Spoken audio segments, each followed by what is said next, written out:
pero como quiera que después del almuerzo y la tarde estamos con un poquito de sueño, les voy a pedir que nos pongamos de pie. Stand up, please.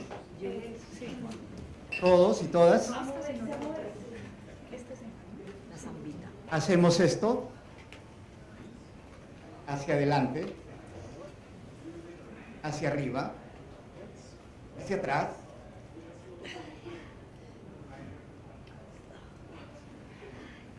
Nos movemos los pies, todo el cuerpo.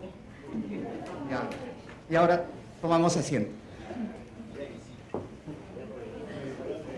Ok, nos hemos despertado un poco. ¿Todavía? Sí. Bueno, llamo a esta presentación preparándonos para qué nos podemos preparar.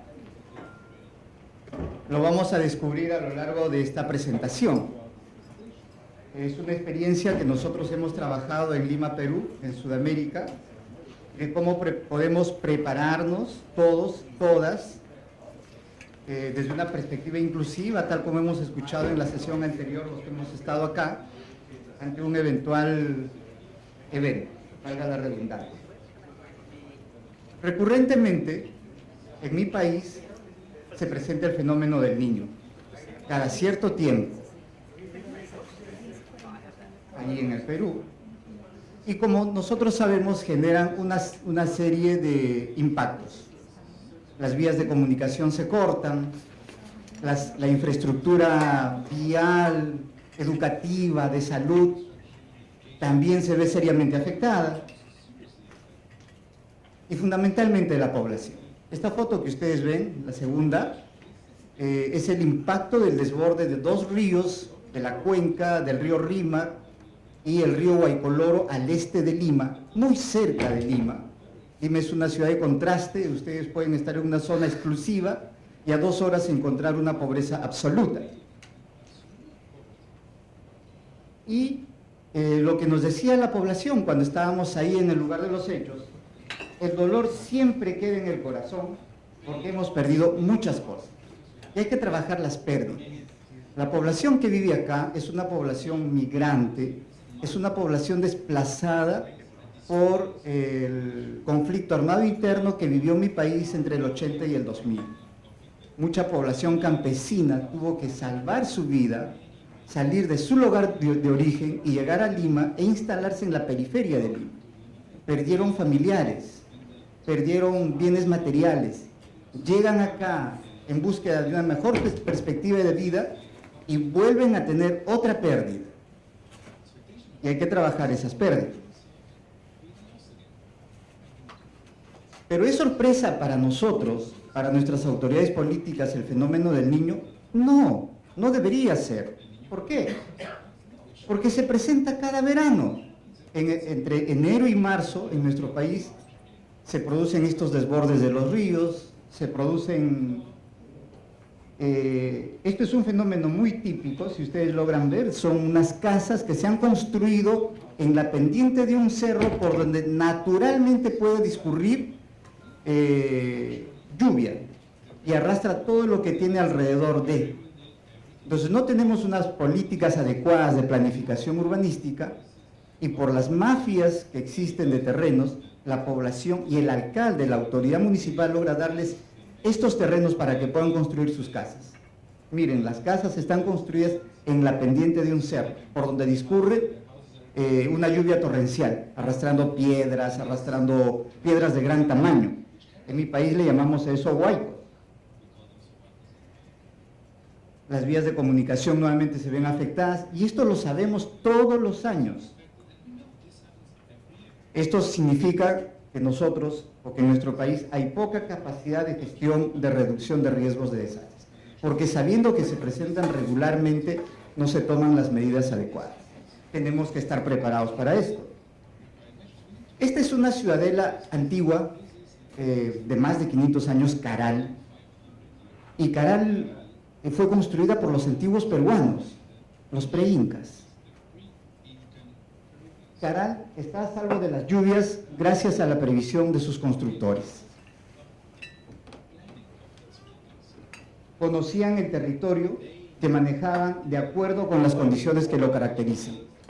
Y fíjense, identificaron cambios en el caudal de los ríos y por lo tanto establecieron sus centros urbanos en los valles. Sigue lloviendo, sigue desbordándose los ríos y Caral, de más de 500 años de antigüedad, sigue en pie. Solo los que van a buscar riqueza, entre comillas, logran destruirla. El río podría crecer, salir de su cauce inclusive, pero no afectaba las viviendas ni los campos de cultivo porque tenían un bosque ribereño en las márgenes de los ríos. Miren esa capacidad de previsión.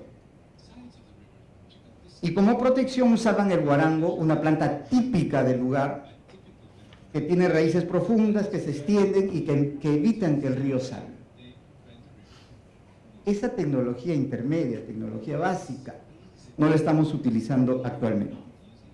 Tenemos una débil cultura política en prevención.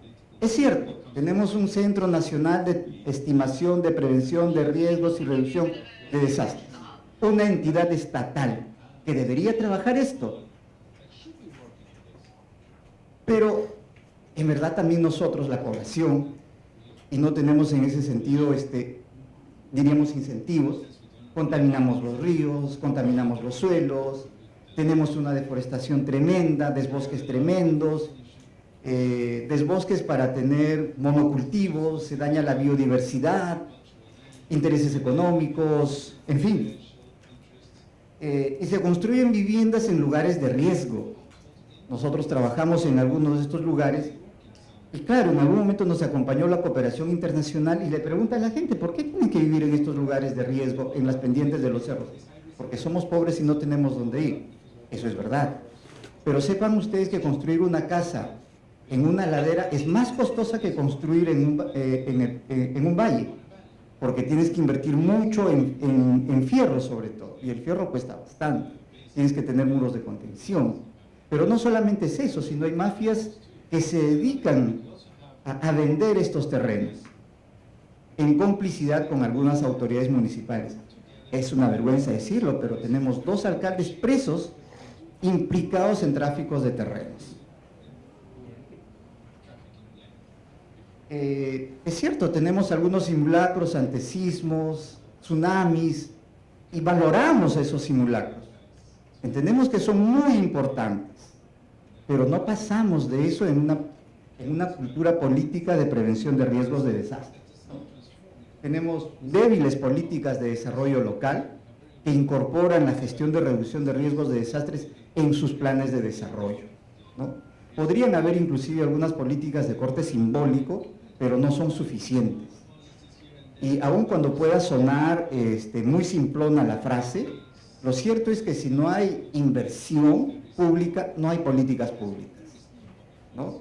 Y se tiene que pasar un buen tiempo para sensibilizar y concientizar a los funcionarios técnicos que tienen capacidad de decisión, pero mucho más todavía a los que tienen la capacidad de decisión política. Se logran algunos cambios importantes, es verdad, en gobiernos subnacionales. Y estamos llegando también a los gobiernos, al gobierno nacional, a los sectores que tienen la mayor capacidad de decisión política. ¿Qué es lo que perdemos por no prevenir? ¿Qué es lo que perdemos?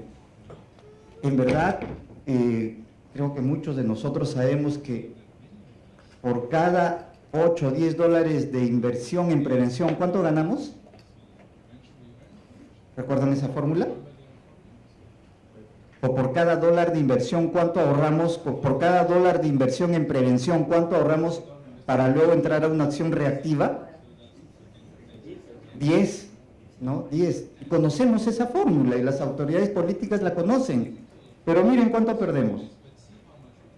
Este fenómeno del niño costero, que se le llama así por el efecto del cambio climático, y que el 2017 en el Perú se reportó con lluvias torrenciales que hicieron que los ríos crezcan en volumen, se desbordaran, y pasó en la costa norte del Perú, pasó en el centro de Lima, pasó en el sur de la costa peruana, y los daños fueron terribles, fuertes.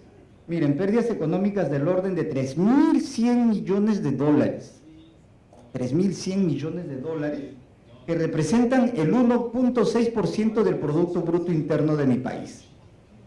No es poca cosa. Miren todo lo que perdemos por no prevenir. ¿Cuánta pérdida para un país pobre, en vías de desarrollo, y que lamentablemente la cooperación nos califica como un país de renta media? Las personas que nosotros atendimos al este de Lima, en esta localidad que se llama Carapongo y Cajamarquilla, en verdad personas muy pobres, muy pobres. Más de 1 millón de personas afectadas, más de 1 millón de personas afectadas. Lima, y aquí quiero llamar la atención, es la zona más afectada con daños estimados en 574 millones de dólares, Lima. Y aquí viene una paradoja que luego les voy a explicar. Se estima en Lima 16.000 las personas damnificadas y 41.000 las personas afectadas. Me voy a adelantar y luego lo voy a explicar un poco más en detalle. Vimos una paradoja, porque en verdad hubo una convocatoria de la cooperación internacional, luego les puedo decir el nombre, pero Lima estaba fuera de su radio de acción. No entendemos por qué. Quizás porque tenemos a las autoridades del gobierno central más cercanas, quizás porque están los medios de comunicación y pueden dar a conocer la problemática, quizás porque es una zona en el promedio, en comparación al resto del país, menos pobre, pero todos sabemos que los promedios esconden grandes desigualdades. Podemos estar en Lima de repente en el quintil 2 de pobreza o quintil 3, que no es pobreza extrema, ¿no? Pero por soles más, $1 menos, tenemos ya la población en un rango de pobreza o pobreza extrema. Y es paradójico, se pierde es la zona más afectada, pero la cooperación no vio a Lima, ¿no? Y aquí viene también un aprendizaje que yo supongo que todos nosotros lo hemos visto, ¿no? Una acción desinteresada de la población, ¿no? Pero que va de manera desarticulada. Si uno ve un desastre, llega a la zona más inmediata posible y llega a la población con buen corazón. Llega con agua, llega con alimentos, llega con ropa, y atienden solamente a las personas que están ahí cercanas.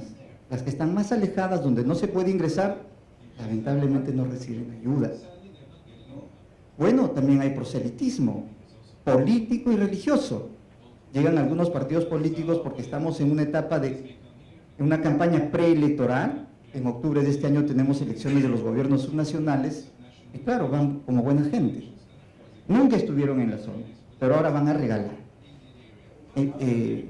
Claramente, evidentemente, con una actitud de populismo, ¿no? Una forma muy barata de hacer política.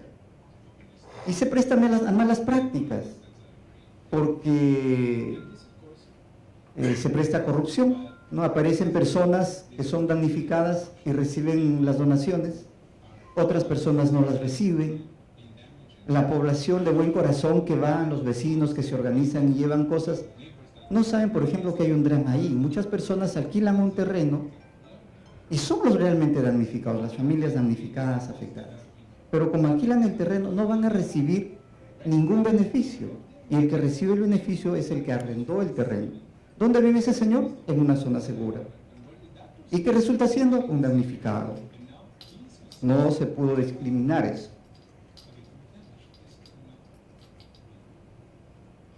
Y los municipios, los gobiernos locales, y esta es otra paradoja, llegan y lo inmediato que tienen son llevar las carpas, y está bien. Sin embargo, cuando uno está con la población, dicen, mire, esas carpas de día es plástico, me muero de calor, y en la noche me muero de frío. Me resuelve la vivienda, quizás temporalmente, pero ¿en qué condiciones? Y aquí es donde nosotros vemos el ver, o el no ver, no distinguir, no discriminar la dignidad de las personas. No es que el municipio sea bueno, no es que Paz y Esperanza sea bueno, ese no es el discurso. El discurso es que estas personas tienen dignidad, tienen derechos. Tienen derecho a una asistencia en emergencia alimentaria, en salud. No son los pobrecitos a los que hay que ir a darles cosas. Es su dignidad. Son sus derechos.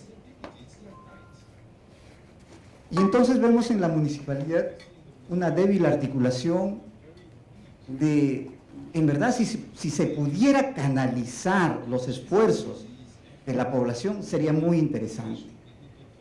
Pero no tenemos una capacidad de respuesta, por lo menos en este gobierno local donde nosotros estuvimos, de poder articular los esfuerzos locales. Venía una iglesia, venía otra persona, venía una comunidad y actuaban desarticuladamente. Usted veía de pronto una población con bastantes materiales, ¿no? Agua, alimentos, frazadas, etc. Y otra población más alejada no tenía nada. Y no había una autoridad que pueda canalizar esa ayuda solidaria, espontánea de la población, ¿no? Y bueno, aún cuando llegaron con las carpas, estar en esos lugares en los que colapsaron los desagües, ya imagínense todo cómo estaba esa localidad, el equipo de trabajo de Paz y Esperanza, y en verdad todas eran mujeres más un varón, se enfermaron, no podían ir a los baños, respiraban, y las veces que yo iba, en verdad, íbamos ahí una mañana, una tarde, me pasaba un trapito húmedo, y el trapito salía negro, marrón, y se respiraba eso, y lo triste era ver a los niños jugar con el barro, ¿no? Y no se brindaba atención en salud, menos la protección a los niños, niñas y adolescentes. Todos sabemos que cuando se presentan este tipo de eventos, una población en situación de vulnerabilidad, y de ahí que es importante tener este enfoque también de participación de los niños. No son los menores, son los niños, que más allá de solicitar agua, etcétera, dicen, ¿y no habrá un juguete en este pack que entregan a mi papá y a mi mamá? De pronto estamos perdiendo de vista la capacidad lúdica como elemento rehabilitador, integrador de los niños, niñas y adolescentes en estos eventos, ¿no? Y está la paradoja de la cercanía, porque de pronto la cooperación puede decir, acá tenemos un gobierno local que puede intervenir, que tiene más capacidades, en Lima, a diferencia de un gobierno rural que está fuera de Lima, muy alejado, y es verdad. Pero el gobierno local donde nosotros intervenimos estaba cerca y actuó tardíamente. Qué paradoja, ¿no? Tenemos un gobierno local aparentemente con capacidades, está en la capital de la República, cercana a la población para poder intervenir inmediatamente, nada, ¿no? Y esta es otra paradoja del radio de acción de la cooperación internacional que ya más o menos lo he señalado, ¿no? Dicen, bueno, están los municipios, es verdad, pero los municipios llegan con este tipo de ayuda fundamentalmente. No hay una comprensión cabal de lo que es la gestión de reducción de riesgo de desastres. Este distrito de Lurián Chochosica es el que anualmente es afectado por los huaicos, los desbordes de los ríos, etc. Y, como digo, sus capacidades son limitadas en la prevención y en la reacción.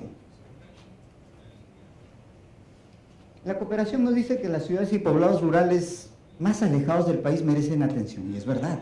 Nosotros saludamos y valoramos esta importante asistencia humanitaria en el norte de nuestro país. En verdad, las zonas rurales fueron seriamente golpeadas, casas derribadas, poblados enteros aislados porque las principales vías de comunicación fueron rotas, no hubo puentes, ¿no? No había agua. Eso es cierto, y saludamos esa priorización de la cooperación. Pero aquí hago una reflexión. Las ciudades, Lima, como país de renta media, ya no recibimos fondos de la cooperación, y eso hace que la respuesta a una situación de emergencia sea restringida. Nosotros quisimos aplicar a estos fondos de la cooperación, y bueno, Lima no entraba, ¿no? Tuvimos que aliarnos con otra organización amiga para enviar algo de ayuda a otra ciudad fuera de Lima. bueno, movilizamos también la solidaridad internacional de amigos de Paz y Esperanza y dijeron, mira, yo soy de tal pueblo, vivo en los Estados Unidos, quiero hacer algo, envío una donación. Y claro, no es que nosotros querramos figurar y decir Paz y Esperanza te regreso. ¿Qué organización está en el norte? Tal organización. No sé si están los colegas de Predes, coordinamos con Predes, y en verdad nos dijeron, mira, ellos necesitan tal cosa, porque habían hecho un diagnóstico, etcétera, y bueno, se pudo canalizar esa ayuda, ¿no? Pero esta es la paradoja, ¿no? Es una paradoja de una ciudad cercana a la capital, donde aparentemente las autoridades de los gobiernos locales, centrales, podrían actuar, pero no. Es la paradoja de una ciudad que no recibe apoyo de la cooperación. Y vuelvo al Perú, somos un país de renta media, y los desastres nos dejan mal parados. Somos una ciudad aparentemente con menos pobreza, pero en el lugar donde hemos intervenido hay bastante pobreza. Y miren, los municipios no los atienden. Con la cooperación llegamos limitadamente. ¿Cuál es el resultado? ¿No? Se quedan sin asistencia humanitaria. Entonces, y recordando, inclusive, empata muy bien con lo que tenemos. ¿Cuál es el eslogan de nuestro encuentro? ¿Recuerdan? Juntos somos más fuertes, ¿no? La chanchita es un vocablo muy peruano, muy típico, que alude a una acción solidaria de una población. Por ejemplo, un vecino perdió su casa, entonces entre todos los vecinos de esa comunidad juntan dinero, eso le llaman la chanchita, y van y le dan un apoyo. El vecino recibe y con esa acción solidaria cubre una necesidad que tenía insatisfecha, ¿no? ¿Cómo le llaman en tu país? Talacha. ¿Cómo dicen en Uruguay? ¿En Venezuela? Una cochina. O una vaquita. En Colombia es una vaquita, ¿verdad? Ya, bueno. Claro, entonces tenemos diferentes nombres, ¿verdad? Y eso es lo que hicimos, ¿no? Recurrimos a los pequeños fondos de la cooperación que están a disponibilidad, de 5,000, 10,000 dólares, ¿no? Pero juntando entre varias organizaciones uno llega a tener no una super cantidad, pero algo que nos pudo permitir, por ejemplo, atender en 2 lugares específicos, como les digo, Carapongo y Cajamarquilla, al este de Lima. Y aquí es importante, fíjense, empezar a identificar las organizaciones sociales que están ahí, que tienen capacidades. Nosotros identificamos una organización basada en la fe, que tiene mapeado el territorio donde hace su trabajo, las familias, y eso fue fundamental porque nos permitió ir de la mano con ellos y poder identificar quiénes son las familias afectadas, quiénes son las damnificadas, quiénes son las que se presentan como damnificadas, ¿no es cierto? Y trabajar. Nos encontramos en el camino, no es que hicimos un trabajo por separado, nos encontramos allí, nos dimos la mano y nos prestaron, nos facilitaron la infraestructura para que sea un centro de operaciones donde Paz y Esperanza podría trabajar, ¿no? Obviamente, también marcamos, en el Perú decimos rayamos la cancha, eso significa las pautas, ¿no? No al proselitismo religioso, no al proselitismo político, porque aquí lo que se necesita es una acción solidaria, una respuesta de emergencia, ¿no? Y eso pegó y lo entendieron muy bien. Y algo muy importante, en la mañana hablábamos de la investigación, hablamos de la academia. La Universidad Católica en mi país es una de las pocas en mi país que tiene brigadas psicológicas. Bueno, somos parte de una red de salud mental comunitaria, ¿no? No un enfoque, perdónenme si aquí tengo colegas clínicos, no un modelo clínico, no un modelo de consultorio, sino el psicólogo social, el psicólogo clínico que va al campo, que se embarra los zapatos, que trabaja en el campo. Ese enfoque de salud mental comunitaria lo tienen estas brigadas psicológicas y tienen capacidad, lo que dije al inicio, de trabajar las pérdidas. No es sencillo trabajar una doble pérdida, una población que huyó del terrorismo, llega, se asienta en la periferia de Lima y vuelve a tener una segunda pérdida. Algunas familias, algunas abuelitas me decían, esta es la tercera pérdida, porque hace 10 años pasó algo similar. ¿Cómo trabajamos eso? Y cómo trabajamos también la prevención del abuso sexual infantil, ¿no? Y nos ayudó bastante estas brigadas. Miren, fuimos sumando esos recursos, ¿no? La iglesia, las brigadas, y bueno, tampoco podíamos actuar solos. Se formó una red del Shelter House en Lima con todas las organizaciones que trabajan las emergencias, donde compartíamos información, intercambiábamos experiencias, qué más se podía hacer, cómo podíamos seguir impactando en las políticas públicas de manera práctica, directa, ¿no?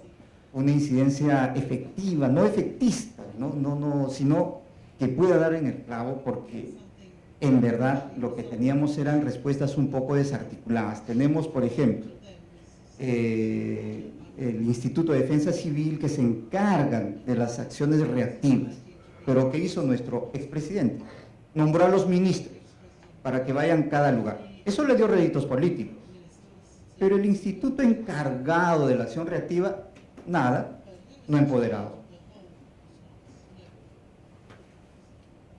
Y esto es muy importante, organizaciones comunales. No lo he preparado a propósito de nuestro encuentro, ¿no? De lo que nos motiva ahora, ¿no? Nosotros consideramos en verdad, y lo trabajamos así desde Paz y Esperanza, no solamente como un acto declarativo, sino que a lo largo de los años de experiencia hemos aprendido lo importante que significa la organización comunitaria, ¿no? Lo importante que significa empatar, lo importante que significa escuchar, lo importante que significa trabajar juntos, lo importante que significa trabajar juntos para agrandar los pocos recursos que nosotros tenemos y cómo ellos pueden ser partícipes de las soluciones.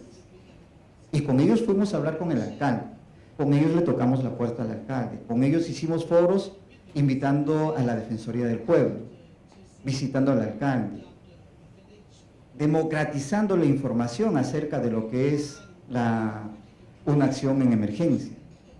Con ellos trabajamos inclusive, miren, estaba presente la pérdida, el temor de un nuevo desborde.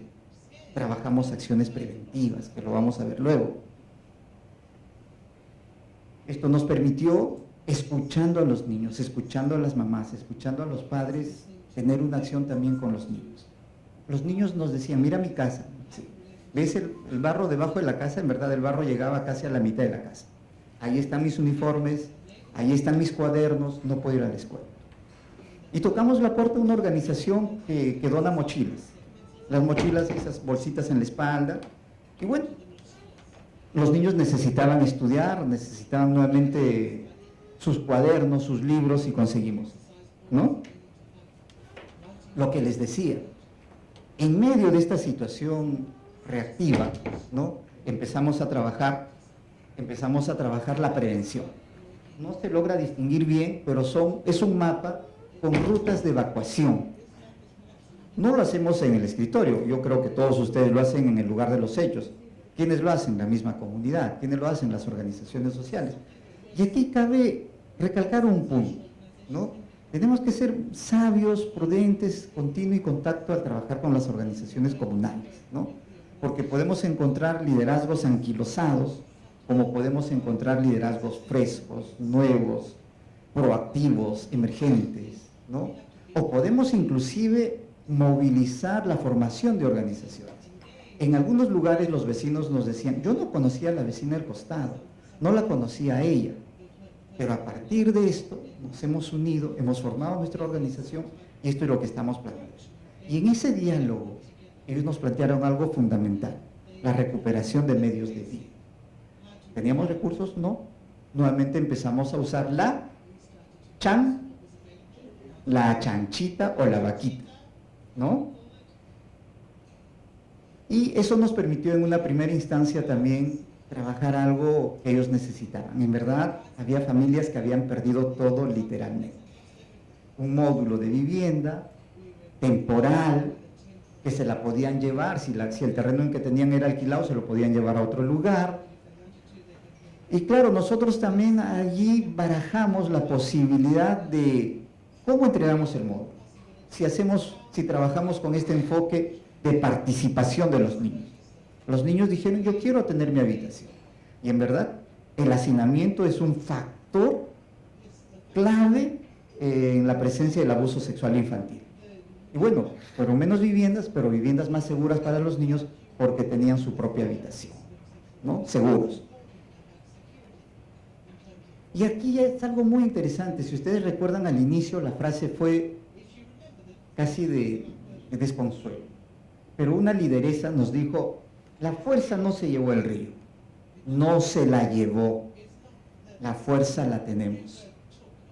Es similar al eslogan de nuestro encuentro de hoy. Y esta señora lo dijo. O sea, después de trabajar las pérdidas, después de trabajar la organización comunal, después de dejar en claro que aquí no hay populismo, ni proselitismo religioso, ni político, después de trabajar todo eso, la señora dijeron, sí, teníamos la capacidad. La fuerza no se pudo llevar todo, menos nuestras capacidades. Y eso sirvió también para que muchas familias que tenían pequeños negocios pudieran levantarse, pudieran reconstruir sus medios de vida. ¿Qué aprendizajes? Y me recalcaron que pueda trabajar esto con ustedes.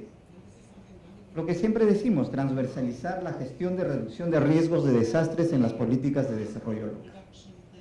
En la mañana se discutió, se conversó, se dijo algo, mucho de eso, y en verdad, si los gobiernos locales no asumen la reducción, la gestión de reducción de riesgos de desastres, vamos a seguir teniendo esto. Nos queda una tarea de cabildear, de hacer incidencia pública, política, poner en los medios, en las redes sociales. Los jóvenes están más atentos a las redes, las personas de pronto de nuestra generación a los periódicos, todos los medios, sí, ¿no? Los millennials, los jóvenes se enteran más por las redes sociales que por los medios de comunicación convencionales, ¿no? En verdad necesitamos fortalecer organismos estatales como el CENEPRED, que en verdad hagan un trabajo serio de prevención, que tengan recursos, que sea el organismo rector de la prevención, que pueda articular con los gobiernos locales, que pueda prever, que pueda incorporar en las políticas de desarrollo territorial lo que es la gestión del riesgo de desastre. Las coordinaciones con las organizaciones vecinales, porque podemos tener un técnico que planifica y yo creo que nosotros no caemos en ese error, ¿no? Desde el escritorio se planifica, se gesta, se desarrollan políticas, pero si no las validamos con los vecinos, con las organizaciones vecinales, resultan siendo soluciones impuestas que a la larga no van a funcionar. Todo tiene que pasar por considerar, trabajar con los actores centrales, que son las organizaciones vecinales. Y desarrollar capacidades de respuesta inmediata coordinadas entre los gobiernos locales y los gobiernos nacionales y el gobierno central. Nuestro alcalde decía, bueno, voy a esperar al alcalde de Lima, que es la provincia. No, yo voy a esperar al Ministerio de Transportes. Todos se tiraban la pelota. No había coordinación. Y bueno, aprendimos, ¿no? A apalancar recursos, la chanchita, la academia, la organización vecinal, las organizaciones basadas en la fe, los colectivos de voluntarios. Nosotros tenemos un programa que le llamamos Andemos, en el que jóvenes de Latinoamérica y de Estados Unidos vienen regularmente y hacen un trabajo de voluntario. Entonces estos jóvenes fueron al lugar de los hechos y ayudaron a hacer las casitas, limpiaron todo lo que significa el lodo, el barro de estos lugares, y la verdad que fue muy bueno, porque fíjense, encontrábamos familias lideradas por mamás, familias lideradas por personas con discapacidad. Podríamos pedirles que hagan el piso de su casita, que armen el módulo, ahí estaban estas manos. Y en verdad fueron bastantes manos que nos ayudaron en eso.